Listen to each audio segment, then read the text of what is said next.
Hello all my dear students.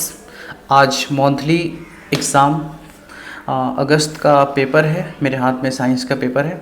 तो सबसे पहले आप ना इसके इंस्ट्रक्शंस को पढ़ लीजिए। इंस्ट्रक्शंस में कह रहा है किसी प्रश्न में कोई संशय या विसंगति के मामले में हिंदी रूपांतरण ही मान्य होगा। यानी हर एक क्वेश्चन जो है आपको इंग्लिश मीडियम में भी है और हिंदी मीडियम में भी है। तो ज़्यादा वक्त नहीं लेते हुए आपको मैं क्वेश्चन करता हूँ। प्रकाश के किरणों के समूह को कहते हैं, तो प्रकाश की किरणों के समूह को कहते हैं हम लोग प्रकाशपूर्ण, यानी a group of rays of light is called beam of light. Explanation के लिए आप हमारी फुल वीडियो देखेंगे जब मैं लाइट का चैप्टर पढ़ाऊंगा। तो प्रकाश के परावर्तन के कितने नियम होते हैं, यानी how many laws of reflection of light are there, यानी प्रकाश के परावर्तन के 2 नियम होते हैं, यानी क्वेश्चन बी ऑप्शन सही हो जाएगा आपका। सरल सूक्ष्मदर्शी में किसका उपयोग होता है, यानी what is used in simple microscope. Simple microscope के अंदर आपको जो यूज होता है वो होता है उत्तल लेंस। उत्तल लेंस कौन सा ऑप्शन में है, ऑप्शन डी सही है बिल्कुल। अच्छा, लेंस का आवर्धन m, the magnification of m of a lens is equal to, यानी कि लेंस का जो मैग्निफिकेशन होता है वो कितना होता है, तो लेंस का मैग्निफिकेशन होता है m is equal to v by U. ठीक है, यानी ऑप्शन नंबर डी आपका सही है बिल्कुल। तो क्वेश्चन नंबर 5 में कह रहा है कौन सा लेंस अपसारी लेंस भी कहलाता है, यानी which lens is also called diverging lens. यानी आपको कनकेव लेंस को हम लोग कह सकते हैं, अपसारी लेंस भी कहते हैं, यानी क्योंकि रे ऑफ लाइट को क्या करता है, डाइवर्स करता है। ठीक है, नेक्स्ट क्वेश्चन है हमारा कि निम्न में किस लेंस की फोकस दूरी धनात्मक होती है, यानी उत्तल दर्पण उत्तल लेंस की फोकस दूरी जो होती है वो धनात्मक होती है, यानी पॉजिटिव होती है। आगे बढ़ते हैं नेक्स्ट क्वेश्चन की तरफ। क्वेश्चन नंबर 7 है लेंस के कितने वक्रता केंद्र होते हैं। तो देखो लेंस के अंदर ना 2 वक्रता केंद्र होते हैं। अगर हम कोई भी लेंस बनाते हैं, फॉर एग्जांपल अगर मैं यहाँ पे उत्तल लेंस बनाता हूँ तो यहाँ पे हमारा ऑप्टिकल सेंटर होता है वो, यहाँ पे होता है एक एफ यहाँ पे होता है, यानी यहाँ पे F1 और यहाँ पे 2F1 F2 और यहाँ पे 2F2, यानी आप देख रहे हो यहाँ पे 1 और 1 2 वक्रता केंद्र हो गया यहाँ पे। ठीक है, प्रकाश की चाल विभिन्न माध्यमों में, यानी speed of light in different mediums एक समान होती है, भिन्न भिन्न होती है, ए और बी इनमें से कोई नहीं। तो देखो वहाँ पे अगर हम बात करें स्पीड ऑफ लाइट की तो अलग अलग मीडियम में अलग अलग होती है, यानी भिन्न भिन्न होती है। अगले क्वेश्चन की तरफ बढ़ते हैं। क्वेश्चन नंबर 9 है किस लेंस द्वारा उत्पन्न आवर्धन का SI मात्रक है, यानी जो आवर्धन होता है ना, यानी मैग्निफिकेशन। तो मैग्निफिकेशन क्या होता है, मैग्निफिकेशन होता है हाइट ऑफ इमेज बटा हाइट ऑफ ऑब्जेक्ट, और दोनों की जो अगर सेम यूनिट ऊपर है सेम यूनिट नीचे है तो यू यूनिटलेस हो जाता है, यानी इसको हम बोलेंगे मात्रक विहीन, यूनिटलेस, इसमें कोई यूनिट नहीं होता है। अगले क्वेश्चन की तरफ बढ़ते हैं। क्वेश्चन ऑप्शन डी सही हो गया इसका, इसमें ऑप्शन भी होगा, आप मिलाते चलो अपना जो सही की हो। क्वेश्चन नंबर 10 कह रहा है सिनेमा के पर्दे पे किस प्रकार का प्रतिबिंब बनता है, यानी वास्तविक प्रतिबिंब। हमेशा याद रखना जिसको हम पर्दे पे दिखा सकते हैं वो इमेज हमारा रियल इमेज होता है। ठीक है, अब बढ़ते हैं 11 नंबर क्वेश्चन की तरफ। जिंक से लोहा को लेपित करने की प्रक्रिया, ये मेटल नॉन मेटल का क्वेश्चन है और बहुत इंपॉर्टेंट 2 नंबर का भी सवाल आता है। What do you mean by galvanisation, यानी इसको यसद लेपन भी कहते हैं। तो ठीक है ना, तो ऑप्शन यहाँ पे क्या हो जाएगा, गैल्वनीकरण, इसको हिंदी में कहते हैं हम लोग यसद लेपन भी कह सकते हैं। अब बात करते हैं नेक्स्ट क्वेश्चन की तरफ। सिल्वर क्लोराइड यानी AgCl का कलर कैसा होता है, तो AgCl का जो कलर होता है वो श्वेत होता है, यानी वाइट होता है। आगे बढ़ते हैं।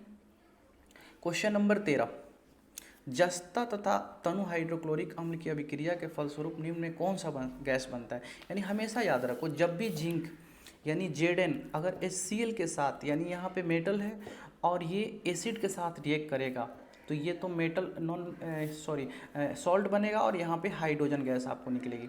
अब यहाँ पे इसको तो बैलेंस करना है, तो बैलेंस कर लेना। ठीक है, अब यहाँ पे हमको पूछ रहा है कि गैस कौन सा निकल रहा है, तो यहाँ पे हाइड्रोजन गैस निकलेगा, यानी हमारा ऑप्शन कौन सा होगा यहाँ पे H2 हो जाएगा, यानी ऑप्शन नंबर सी। यहाँ पे 12 का A होगा। ठीक है, यहाँ पे B हो जाएगा गैल्वेनीकरण। निम्न में कौन ऑक्सीकरण की क्रिया नहीं होती है, ऑक्सीकरण में जिसमें ऑक्सीडेशन को बोलते हैं इंग्लिश में, यानी कंबशन में भी होता है, इसमें भोजन का पचना डाइजेशन ऑफ फूड में भी होता है, शोषण में भी होता है, बट एक प्रिसिपिटेशन रिएक्शन के अंदर नहीं होता है। आगे बढ़ते हैं। निम्न में कौन विस्थापन अभिक्रिया का उदाहरण। विस्थापन अभिक्रिया में क्या होता है, मतलब जो अधिक अभिक्रियाशील धातु है ना वो कम अभिक्रियाशील धातु को हटा के उसका स्थान लेता है, यानी कि मोर रिएक्टिव जो एलिमेंट होता है वो लेस रिएक्टिव एलिमेंट को हटा के उसका, तो इसके लिए आपको रिएक्टिविटी सीरीज देखना पड़ेगा, जो कि जैसे पोटेशियम, सोडियम, ये वाला जो रिएक्टिविटी सीरीज है आपको उसको याद करना पड़ेगा। इसमें आप देखोगे Fe है और यहाँ पे CuSO4 है, तो यानी Fe यहाँ पे और CuSO4 है, तो Fe कहीं ना कहीं Cu से ज़्यादा अभिक्रियाशील है, यानी रिएक्टिविटी सीरीज़ के अंदर Fe जो है Cu से ऊपर आता है, इसलिए इसका ऑप्शन नंबर ए सही हो जाएगा।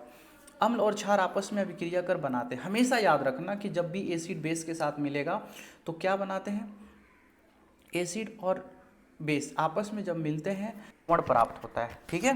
अधातु के ऑक्साइड होते हैं, तो अधातु के जो ऑक्साइड होते हैं ना वो एसिडिक होते हैं, यानी अम्लीय होते हैं, ठीक है। यानी ऑप्शन नंबर ए 17 का। 18 नंबर क्वेश्चन में निम्न में किसी विलयन का उपयोग दीवारों की सफ़ेदी करने के लिए किया जाता है, तो दीवारों की सफ़ेदी करने के लिए कैल्शियम हाइड्रोक्साइड का उपयोग किया जाता है, CaOH। जो क्विक लाइन को यानी CaO को जब हम जल में डुबोते हैं तो हमें ये वाला प्राप्त होता है, CaOH2।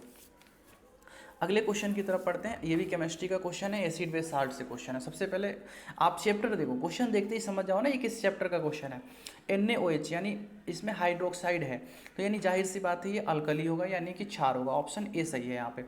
अम्लीय विलयन का pH मान होता है, याद रहे pH मान अगर 7 से कम है, लेस देन 7 है तो अम्लीय है, 7 के बराबर है तो न्यूट्रल है, और 7 से बड़ा है तो वहाँ पे हो जाएगा आपका बेसिक हो जाएगा, यानी यहाँ पे ऑप्शन आपका क्या होगा, 7 से कम। कौन सा, यानी ऑप्शन नंबर सी। मानव आहार नाल का सबसे लंबा भाग यानी the longest part of the human alimentary canal is, यानी हमारे बॉडी के अंदर जो स्टोमिक है उसके अंदर ये आंत दो होती है, एक बड़ी आंत होती है और एक छोटी आंत होती है। तो जो छोटी आंत होती है वो सबसे बड़ी होती है, यानी 8 से 10 मीटर लंबा होता है ये। पौधों में भोजन किस रूप में जमा होता है, यानी याद रहे पौधों के अंदर जो फूड जमा होता है वो स्टार्च के रूप में जमा होता है। आयोडीन की कमी से कौन सा रोग होता है, आयोडीन की कमी से घेगा यानी गोटर होता है, घेगा रोग होता है। शोषण के अंतिम उत्पाद यानी कोई भी रिस्पायरेशन का प्रोडक्ट होता है, रिस्पायरेशन का प्रोसेस होता है, उसमें हमें प्रोडक्ट मिलता है कार्बन डाइऑक्साइड, जल और एनर्जी, यानी 3 चीज़ें मिलती है आपको, carbon dioxide, water and energy, यानी ऑप्शन सी यहाँ पे बिल्कुल सही है। ट्राइकिया किस जीव का श्वसन अंग है, ट्राइकिया जो है यहाँ पे सांस लेने के लिए होता है, ये कॉकरोच का होगा, यहाँ पे ऑप्शन कॉकरोच हो जाएगा। रक्त क्या होता है, ये टिश्यू होता है, यानी उत्तक। गार्ड कोशिका की कौन सी भित्ति मोटी होती है, यानी याद रहे यहाँ पे which wall of the guard cell is thick, यानी भीतरी इनर वाला होगा, अंदरूनी भी कह सकते हैं आप।